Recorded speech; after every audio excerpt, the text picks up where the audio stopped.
เจ้าสบายดีเนาะมื้อนี้สิมารีวิวสินค้าน้ำมันงาดำและก็งาขาวเนาะที่คนลาวเฮาผลิตเองเนาะผลิตแบบธรรมชาติเลยเนาะใช้ไม้หนีบเอาแล้วก็น้ำมันก็จะหยดลงมาทีละหยดทีละหยดซึ่งเฮามีกระบวนการขั้นตอนผลิตที่สะอาดอยู่เนาะขวดนี้ก็จะเป็นน้ำมันงาดำราคาขวด110,000 กีบซื้อในห้างก็ได้ราคานี้เลยได้จากทั้งซ้ายมือนี่เป็นงาดำเนาะส่วนขวามือนี่ขวดน้อยเนาะ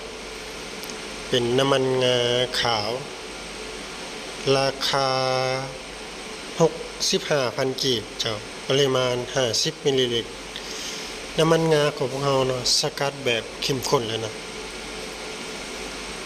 100%ผลิตแบบธรรมชาติ100%เราสามารถนำไปทาถูหรือกินได้นะสรรพคุณของมันก็คือดีหลายอย่างเนาะพวกข้อต่อเป็นปวดตามตามข้อดูกแตกสามารถนำไปใช้ได้ส่วนใหญ่คนที่มาซื้อก็เกิดแบบ100%ได้ว่าเกิดอุบัติเหตุนะมาซื้อหรือผู้เฒ่าผู้แก่